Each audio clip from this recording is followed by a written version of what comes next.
याद्या सापडत नव्हत्या. जे समरीमध्ये आले आहेत ते नाव शोधायचं कसं, बिल्डिंग शोधायची कशी, माझं स्वतःचं नाव शोधायचं कसं, हा एकंदर गोंधळ हा संपूर्ण ह्या मुंबई महानगरपालिकेच्या जी निवडणुकीची यादी आहे त्याच्यात होता.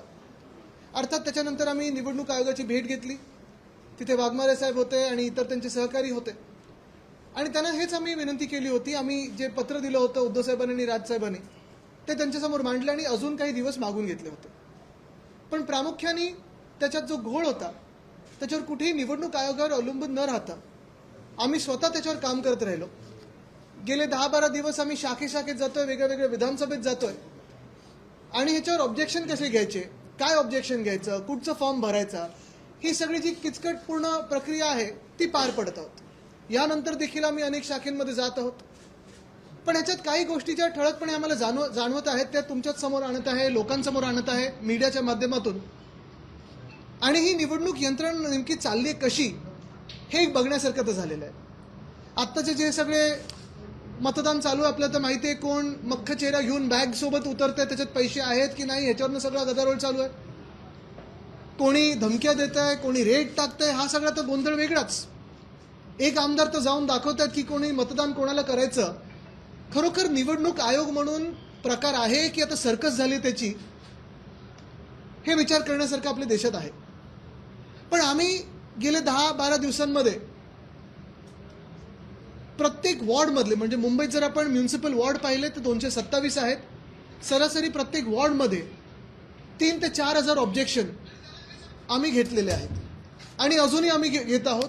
3,000 ते 4,000च झालेले आहेत कारण ही पूर्ण जी एक सिस्टम आहे ती किचकट आहे. म्हणजे त्या जे कोणाचा अर्ज भरायचा असतो तो संभाव्य दुबारमधून काढायला, ते संभाव्य दुबारमधून काढायला तुम्हाला त्याच्या घरी जायला लागतं, त्याचा फॉर्म भरून घ्यायला लागतो, एक दाखला, मग आधार कार्ड असेल किंवा ड्रायव्हिंग लायसन्सची कॉपी असेल, जे काय असेल त्याला अटॅच करून तुम्हाला सहाय्यक आयुक्तांकडे जायला लागतं, त्या व्यक्तीला घेऊन जायला लागतं. आणि ही सगळी प्रक्रिया झाल्यानंतर अशी एक उम्मीद आहे, कुठेतरी आम्हाला वाटतंय की निवडणूक आयोगाकडून हे जे 14 लाख दाखवलेले जे ह्यांचे संभाव्य दुबार म्हणून आहेत त्या लोकांना त्याच्यातून काढलं जाईल.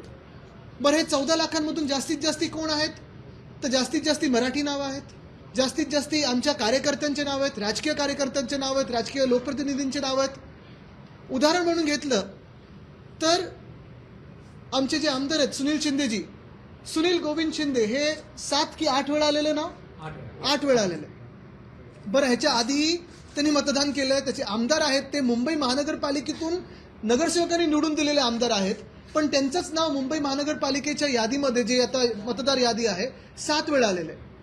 खोलावर गेलं तर प्रत्येक ते जे 7 वेगळे वेगळे सुनील गोविंद शिंदे आहेत त्यांचे वय वेगळी आहेत, ॲड्रेस वेगळा आहे, फोटो वेगळा आहे, पण नाव कॉमन वाटतंय म्हणून 7 वेळा त्यांनी सांगितलं संभाव्य दुबार. पण ह्या संभाव्य दुबारांचं, जसं आता श्रद्धाताई जाधव आहेत, आमच्या महापौर राहिलेत, मुंबई महानगरपालिकेच्या मुंबईच्या महापौर राहिलेले आहेत, त्यांचं नाव 8 वेळा आलेत. इकडचे धारावीचे जे आमदार आहेत ज्योती गायकवाड ताई, त्या देखील संभाव्य दुबारमध्ये आलेले आहेत. अनेक लोक असे आहेत ते संभाव्य दुबारमध्ये आले. अनिल देसाईजींचं पण नाव संभाव्य दुबारमध्ये आलेलं आहे. खासदार आहेत दक्षिण मध्य मुंबईचे. म्हणजे बरोबर मराठी नावं असतील, बरोबर विरोधी पक्षाच्या कार्यकर्त्यांची नावं असतील, लोकप्रतिनिधींची नावं असतील, ही संभाव्य दुबारमध्ये टाकलेली आहेत. आणि ह्याच्यातच आम्ही व्यस्त झालेलो आहे, कारण जे कोणी संभाव्य दुबार ह्या यादीत येतं, म्हणजे ॲस्ट्रिक्सच्या ते येतं, जर तसं नाव असेल तर तुम्हाला मतदानाच्या दिवशी निवडणूक आयोगाचे एक हमीपत्र भरायला लागणार आहे, परिशिष्ट 2, आणि ते भरल्यानंतरच तुम्ही मतदान करू शकाल. म्हणजेच काय तर ही सगळी नावं